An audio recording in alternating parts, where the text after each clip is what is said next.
You'll want to be sure that you saw our episode, God Broke the Rope, Part 1, before you see this one. In Part 1, A True Story, we hear about profound abuse received by Sue.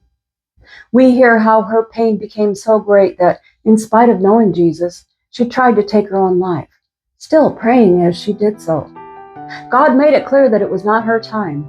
He had greater plans for her. The rope broke and set her free. If you relate to Sue, you'll find lessons in her story. You'll be inspired by her decision to love and forgive. But no one's story is isolated from others. Likely, you are or could be like someone else in the story as well. Maybe you can relate to some of the people who caused her pain. Or maybe you could be one of the heroes that helped to heal her. These that follow are purely my characterizations of the other people in the story and how you might see yourself in them.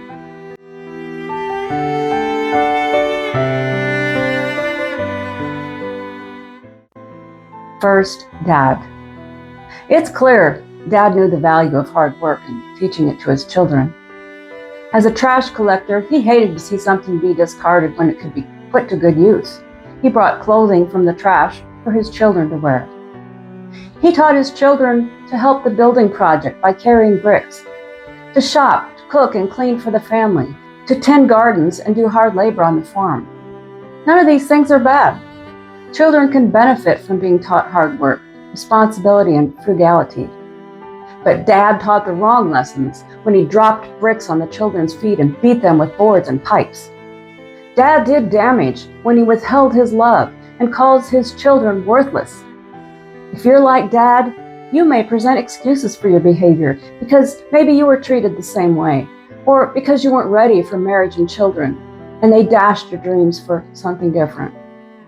Making excuses allows the behavior to be perpetuated, even generation after generation.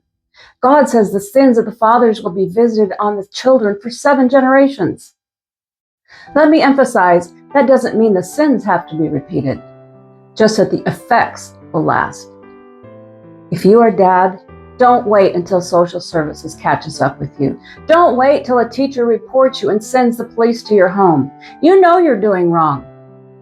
Sacrifice yourself for your children instead of sacrificing them for yourself. Seek help from a pastor or counselor. Separate yourself from your family if you have to, while still supporting them, to avoid the compulsion to hurt your precious children. Another character is the lady from the African Methodist Church. God bless her for taking Sue to church in the 3rd grade. Don't ever despise people who want to take children to church when their parents don't. This lady followed the example of Jesus, who said, "Let the children come to me." At 3rd grade, Sue was not too young to understand about God. You could be like this lady. Then there was Grandma.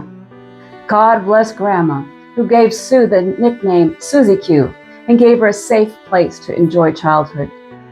Those memories of times with Grandma and the African Methodist Church would form the basis of Sue's ability to love and forgive.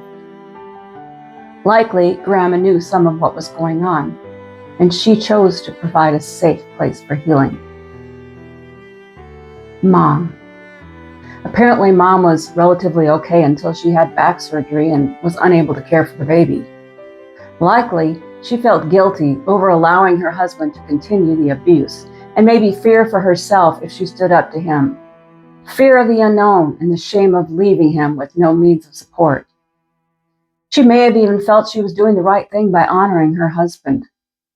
Folks, all the direction in the Bible should be taken with the rest of the Bible in mind. Instead of taking the brave way out, she gave in. She started drinking too much and began abusing as well. What was the brave way?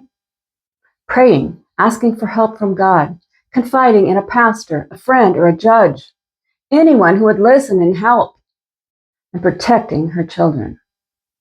The move to the country and a new school could have been the beginning of better days for the family, but instead it marked the beginning of more hard work and bullying in school to add insult to injury. Parents, have you taught your children serious lessons about being kind to newcomers at school? Kids, are you brave enough to call out someone for bullying instead of going along with it? Sue's husband, whom she met in high school. Bless you for loving someone in difficult circumstances. Bless you for being that safe space, that loving person to bring healing. We're all born with 24 hours in a day and a number of years to live. Our lives are interwoven with everyone else around us. What will you weave in your tapestry?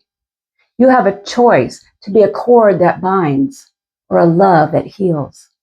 God broke the rope for a reason, so that Sue could be healed. Sue took the opportunity to show healing love to others. Let's all learn from the many characters in this story. I can see clearly now, the rain is gone. I can see all obstacles in my way. Gone are the dark clouds that had me blind.